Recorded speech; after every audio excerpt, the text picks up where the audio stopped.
Hey guys, how you doing? Welcome to the video. Welcome to my garage. In this video, we're going to be making the shock towers for Wratchet.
Alright, so you guys just watched a little snippet of me up on the loft, kind of like forming up these parts, things like that. Up on the loft is where I have that little bender, I've got a little shear, I've got a chop saw, and the disc sanders, and just little things like that. A lot of people end up asking me a lot of questions about that little bender that I use, and it's just kind of something cheap that I bought off of Amazon, but I'll put a link to it in the description in case any of you guys want to check it out. So this is the shock tower that I have already built. I got everything formed up and I have it welded. It's pretty much ready to go, but if you've been watching my videos and you're up to speed on Wratchet, he actually has two shock towers. They're both exactly the same.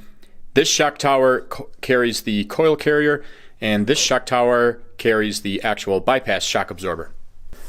So now I'm working on welding up the second one, which is right here.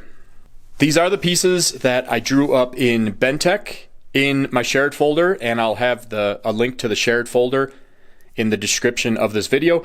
I will have DXF files and VTAX files if you have Bentech. So what I'm doing here is these are real similar to how I did the lower control arms as far as the plates and the side plates and all that. These are a little bit thinner because these have to be 1.5 inches wide. So I've got, I think these pieces are 1.3, and I believe these side plates are a little over 100 thousandths.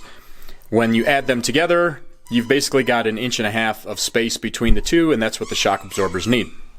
Now on this design, because the actual shock tower is going to be such a permanent piece in the chassis, I wanted the ability to make some changes to the shock absorber locations if necessary. So you can see...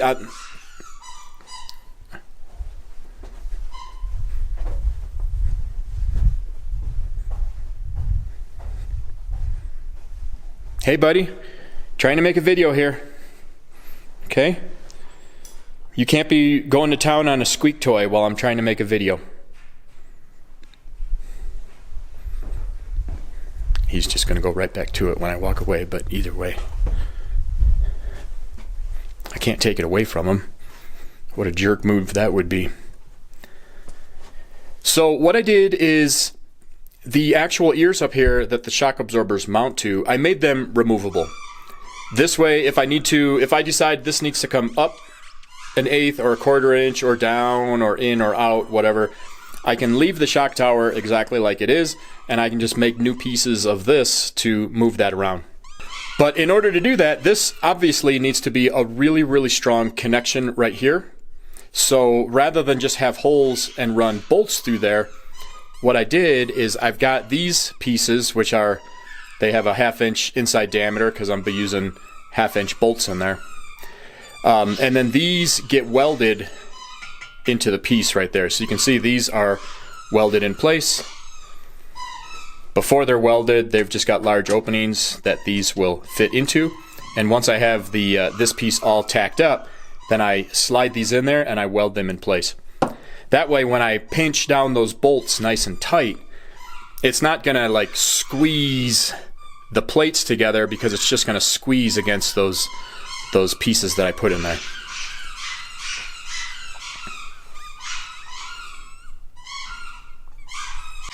Kevin, hey Kevin, you're killing me, man. Can you kind of ease up on that thing for a couple minutes?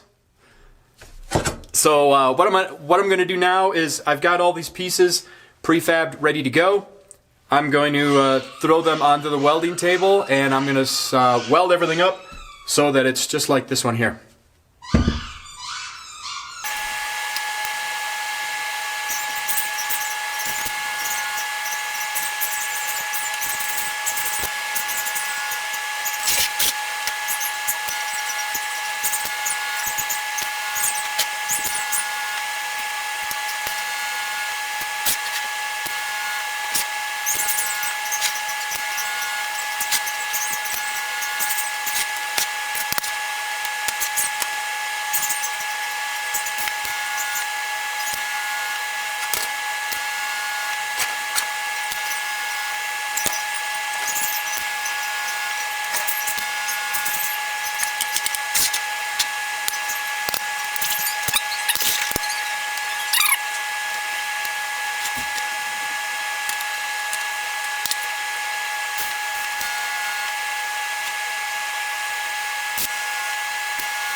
All right, now I've got the two pieces welded up. I've got them sitting on this bench on these two tubes, and this is just to simulate how they're going to sit on the chassis. And then you saw me go up onto the loft once I had these welded together, and I cleaned up or trued up these holes on my drum sander just so that they're perfectly in line with each other after welding those plates together. They were really, really close, but these holes are really precise, so I cleaned that up. And the reason for that is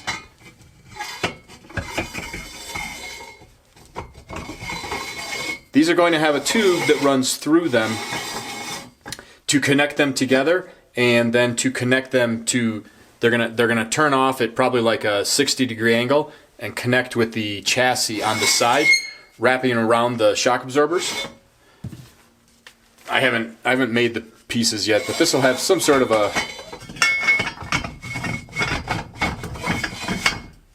curved piece like this or something. And that'll help tie the shock towers into the chassis, into each other, and just make everything a lot stronger. So I'm about at the point where I would start tearing these out and putting the new ones in there and kind of tacking them in position. But one thing I still have to do is, if you notice, there is, let's see if I can show that, there is, it's still hard to see. Okay, there's two tubes. There's a tube there. There's a tube there that's part of the chassis that these sit on.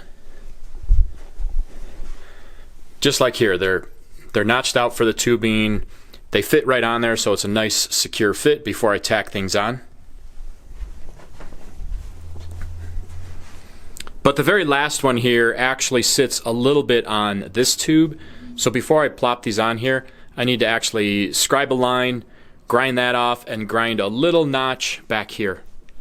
So I'm going to go notch that, and then I'm going to take these coils out of here and take this temporary mock-up out of here so that we can start putting the actual towers in there and start measuring things up and make sure that everything's where we want it to be.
All right, let's jump ahead a little bit. It is the next day. It's actually 2 days from when I initially started this. I have this piece sitting in here. This was the last piece I was talking about that I was going to trim. And I did trim some of that away so that it overlaps some of this bar a little bit. And then I put it in here, I squared it up, and I tacked this one into place so that it'll give me something to work with. And then you can see I cut these blocks the proper distance that I needed to keep the two shock towers apart so that the shock absorber and the coil carrier center lines are 8 1/4 inches. And that's because the connection point down here is 8 1/4 inches and the connection point on the spindle is 8 1/4 inches. So that keeps everything in line, which is nice. So this piece is not tacked on yet. It's just sitting here. It's got these 3 pieces holding it completely parallel to this piece. I temporarily bolted the bypass shock absorber in place. And the reason that I did that is I've got this tube over here and I've got another one over there, and I needed to make sure that this had enough clearance to clear the bypass shock absorber, which in this position it does, which is fine because that's as close as I can get in there with the radius of this tube. So I wanted to put these tubes in here so that not only they go all the way through, not only will they help tie the two shock towers together, but they also come out and they reach into the side of the chassis.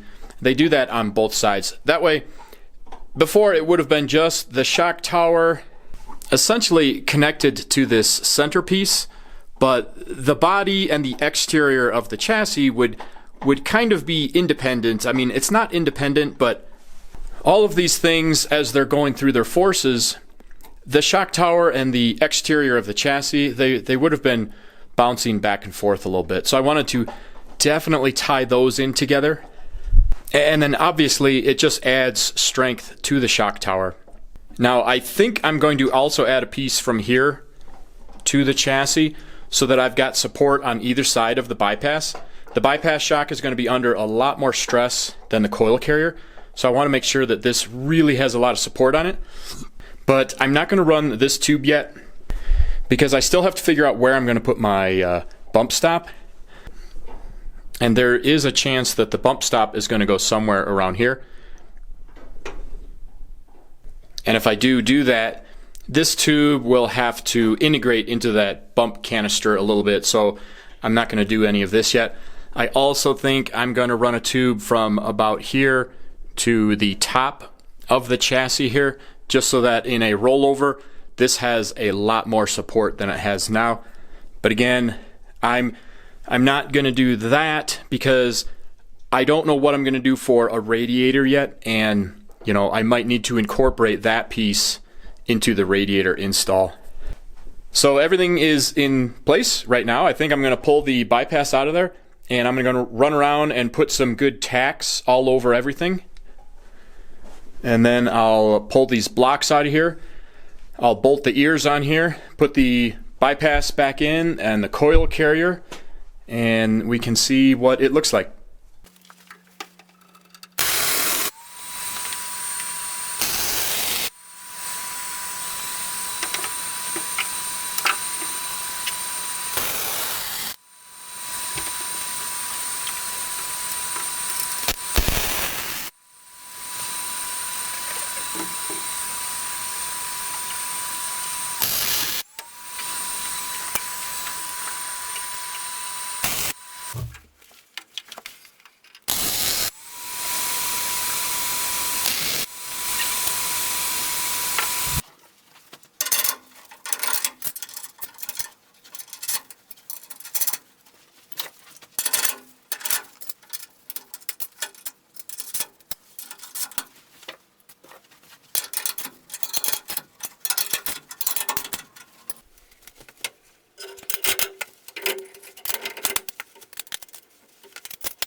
All right, there we go. So far, so good. This has a nice look. It's nice and fairly low profile. I've got these pieces are bolt-on like I explained earlier, so if I decide I do need to move this shock absorber location around a little bit, all I have to do is replace these, because obviously this part is all going to be solid welded and become an integral part of the chassis. So this will allow me to make some changes, different shock absorbers, or just if I find that I need to adjust the travel a little bit, it'll allow me a place where I can move that around. Oh man, this is nice. I've said this about 100 times so far, but when all of this stuff starts coming together, from cardboard templates to the real thing and just your design coming together, is really cool, as long as it's working out, which this appears to be working out well so far. So we'll see how the we'll see how the finished product is. But regardless, that's it for this video, guys. Thanks for watching. I hope it's helping you with whatever you're working on, and I hope to see you on the next video. Take care.